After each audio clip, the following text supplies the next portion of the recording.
안녕하세요. 책 읽어주는 여자 홍킨이에요. 지금 첩제를 보다가 너무 가고 싶은 루브르 박물관에 관한 글이 있어서 읽어볼게요. 가신 분들도 많으시겠지만 아직 안 가보신 분들 먼저 사진과 글로 만나보시죠.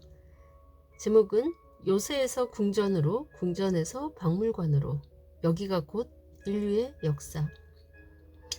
박물관, 미술관으로 통칭하는 뮤지엄은 인류 문화유산의 보고다. 인간이 이룩한 모든 정신적, 물질적 업적의 정수가 그곳에 있다. 박물관, 미술관의 역사의 숨결이 살아 숨쉬고 지역과 국가의 정체성이 아로새겨져 있는 것도 그런 이유에서다. 유럽을 대표하는 예술의 나라 프랑스에는 세계 최고 수준을 자랑하는 뮤지엄이 있다. 우리가 다 아는 루브르 박물관이다.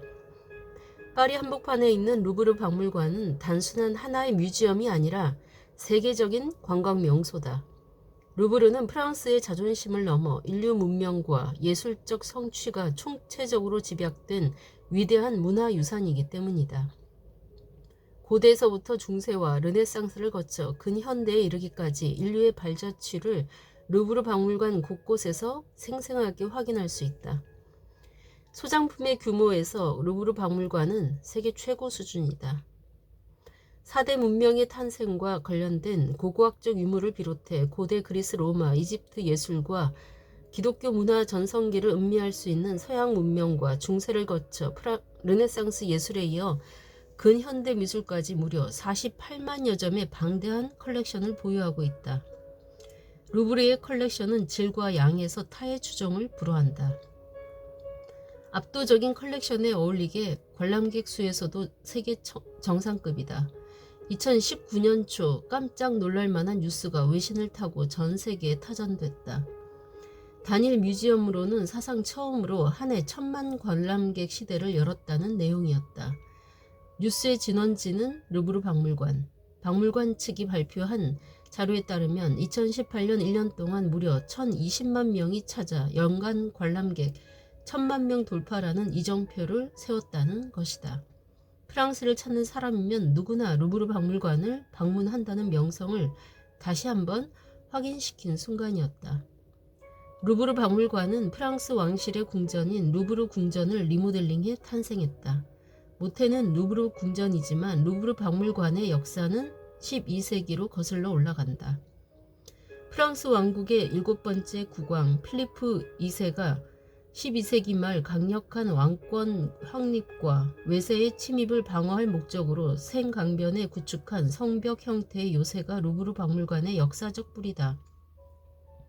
프랑스 국왕이라는 칭호를 맨 처음 사용한 필리프 2세는 위대한 왕으로 칭송돼 존엄 왕이라는 별칭으로 불린다. 이후 프랑스와 1세가 사망하기 1년 전 요새터에 루브르 궁전 착공의 첫 삽을 뜬 뒤 수세기에 걸친 증개축 과정 끝에 현재의 골격을 갖추게 됐다.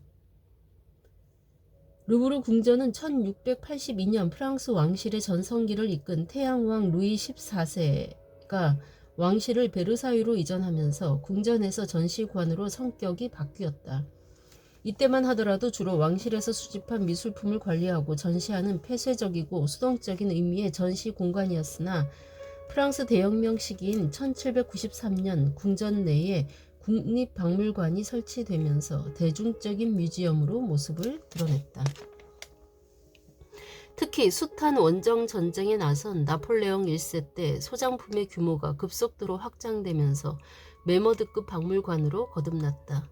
나폴레옹 1세는 미술품 수집에 광적인 집착을 보인 것으로 유명하다. 나폴레옹 1세의 조카이자 프랑스 초대 대통령 나폴레옹 3세 시절 사각형 형태의 본관 건물 2채와 건물을 에워싸고 있는 2개의 거대한 정원을 갖춘 오늘날의 루브르 박물관 틀이 완성됐다. 1980년대 루브르 박물관은 대대적인 확장 공사에 들어간다. 마스터 플랜의 이름은 그랑 루브르. 루브르 궁전 전체를 박물관으로 활용하고 대중들의 접근성과 편의성을 극대화한다는 취지로 각종 편의시설을 갖춘 대규모의 지하 중앙호를 건설한다는 야심만만한 이 계획의 연출자는 프랑스와 미테랑 대통령이었다. 1981년 당시 현직 대통령이었던 지스카르 데스탱을 물리치고 사회당 출신으로는 최초로 프랑스 대통령으로 당선된 미테랑 대통령은 1995년까지 14년간 재임했다. 이는 프랑스 대통령 사상 최장수 집권 기록이다. 집권 첫해 미테랑 대통령은 프랑스 대혁명 200주년에 맞춰 루브르 박물관의 21세기형 변모를 꾀하는 그랑 루브르 프로젝트에 대한 강한 의지를 내비쳤다. 루브르 박물관의 전면적인 증축 작업을 위한 설계 공모 현상 모집 발표가 있기도 전 노회한 한 중국계 미국인 건축가가 은밀히 미테랑 대통령에게 면담을 요청했다.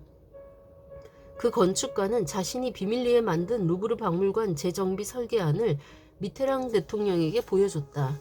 설계안은 세 가지 점에서 파격적이었다. 하나는 루브르 박물관 북쪽 건물인 재무부 청사를 이전해 궁전 전체를 박물관 공간으로 사용하자는 것이었다. 루브르 궁전의 완전 박물관화를 위해 필수적인 조치라는 설명이 뒤따랐다. 또 하나는 박물관 앞 나폴레옹 광장에 유리로 된 거대한 피라미드를 세우고 여기에 박물관으로 들어가는 새로운 지하 출입구를 만들자는 내용이다. 지하 출입구는 박물관의 모든 전시 공간으로 이어져 질서정연하면서도 수많은 관람객 입장이 보장되고 관람 동선의 효율성을 도모할 수 있다는 이유에서다. 마지막으로 광장 지하에 주차장, 쇼핑센터, 레스토랑 등이 들어서는 초대형 시민 편의시설을 꾸미자는 제안이다. 이 건축가가 바로 최후의 모더니즘 건축가로 유명한 이오밍 페이다. 1983년 미테랑 대통령은 이오밍 페이의 제안을 일부 수정한 그랑 루브르 프로젝트 내용을 깜짝 발표했다. 프랑스 여론은 들끓었다. 100년 이상 루브르 박물관 건물의 한 동을 청사로 사용해온 재무부가 조직적인 반기를 든 것은 물론 프랑스 문화의 상징물 앞에 웬 이집트 유물이냐는 여론의 반대가 만만찮았다. 프로젝트 실행이 지연되고 급기야 예산 집행에 제동이 걸렸으나 미테랑 대통령의 뚝심과 1988년 그의 재선으로 1989년 마침내 새롭게 단장된 루브르의 모습이 공개됐다. 특히 높이 21.6m의 유리 피라미드는 루브르 박물관의 새로운 명소로 대표적인 포토존이다. 이오밍 페이는 루브르가 프랑스의 보물인 것처럼 피라미드는 고대 이집트의 보물이니 보물 앞에 보물이 있으면 보물이 더욱 빛나지 않겠냐며 미테랑 대통령을 설득했다는 뒷얘기다. 루브르 박물관 개관 200년을 맞은 1993년 11월 18일에는 구 재무부 청사 건물이 리모델링을 끝내고 리슐리에의 관이라는 이름으로 개관됐다. 동선이 자연스럽게 연결되는 루브르 박물관의 세계 전시관 명칭은 루이 13세 때 재상 리슐리에, 앙리 4세 때 재상 슐리, 초대 관장이자 나폴레옹 1세의 이집트 원정에 동행한 드농의 이름을 각각 붙인 것이다. 루브르 박물관은 센강과 인접한 드농관, 리슐리에관, 슐리관 등 본관 건물 3개 동과 나폴레옹 광장, 건물 주변의 광대한 정원으로 이루어져 있다.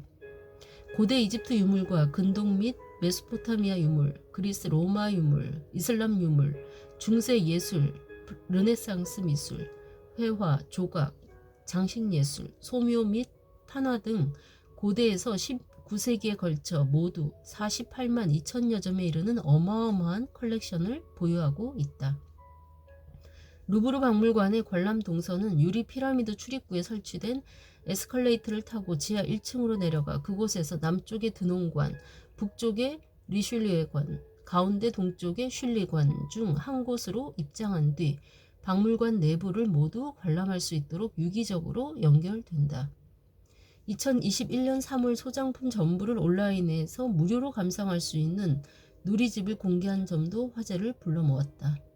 루이 14세와 루이 15세 때 소장품이 대폭 늘어난 데 이어 유럽 원정 전쟁 시절 나폴레옹 1세가 각국에서 전리품으로 가져온 미술품이 차고 넘치는 등 루브르 미술관의 컬렉션은 날이 갈수록 쌓여만 갔다. 1986년 기차역을 개조한 오르세 미술관이 개관하자 1848년 이후 작품들은 그곳으로 옮겨갔다. 생강 일대를 포함해 박물관 전체가 세계문화유산인 루브르는 약 6만 600제곱미터 규모의 관람 동선 총 길이만 60km에 이른다. 드논관에는 루브르 컬렉션의 절대지존인 레오나르도 다빈치의 모나리자를 비롯해 고대 로마 유물과 13세기에서 18세기 이탈리아 회화, 18세기 말에서 19세기 초 프랑스 미술 작품이 전시 중이다. 맞은편 리슐리에 관에서는 함무라비 법전 등 고대 메소포타미아 문명과 북유럽 예술 13세기에서 14세기 프랑스 회화를 감상할 수 있다. 슐리관은 황금 비율로 유명한 말로의 비너스로 대표되는 고대 그리스 이집트 유물과 16세기에서 19세기 프랑스 회화 작품들을 상설 전시 중이다. 네, 이상입니다. 이 글은 박인권 문화 칼럼니스트의 멋진 글이었습니다. 정말 가보고 싶네요. 루브르 박물관을 다녀오신 분들은 추억에 젖어서 제가 읽는 거를 들으셨을 테고, 안 가보신 분들은 네, 지금 들으면서 꼭 가보고 싶다는 생각을 하셨을 것 같네요. 네, 어쨌든 지금까지 멋진 글 읽어주는 여자 홍캔이었습니다.